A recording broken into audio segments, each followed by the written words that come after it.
Ngayon ay Martes. Ano ang daily food of life, ang mabuting balita at ano ang mga santo? Ngayon ating alamin. Bago tayo magpatuloy, nawa po patuloy nyo tangkilikin ang video ang Ebanghelyo. I follow nyo po si Brother Chris sa kanyang YouTube at Bro Chris channel at kanyang Reels. Follow, like, comment, and share. Thanks for watching and listening. Wow, God bless you. Tayo'y magpatuloy. Sa Ebanghelyo ngayon, ayon kay San Juan chapter 16 verse 5 to 11, dito makikita ang ilang mga aral at puntos na mahalaga. Una, pagpapadala ng Espiritu Santo. Sa talatang ito, ipinapahayag ni Jesus ang pagdating ng Espiritu Santo matapos siyang umalis.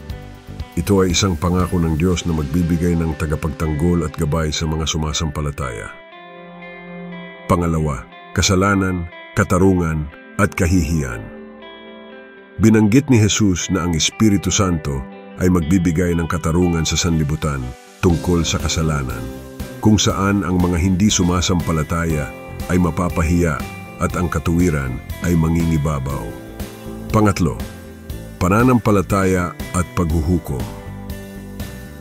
Isaalang-alang na ang pananampalataya sa Diyos ay nagdudulot ng katuwiran at paghuhukom, at sa pamamagitan ng tulong ng Espiritu Santo, ang mga tao ay gabayan sa tamang landas. Pang-apat, paghahayag ng katotohanan.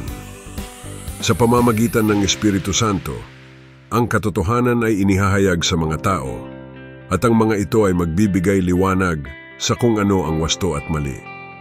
Sa huli, ang mga talatang ito ay nagpapakita ng kahalagahan ng Espiritu Santo sa pagtuturo, pagbibigay gabay, at paghahayag ng katotohanan sa mga mananampalataya. Ito ay nagpapakita rin ng pangako ng Diyos na hindi pababayaan ang kanyang mga anak at patuloy na magbibigay ng katuwiran at gabay sa kanilang buhay.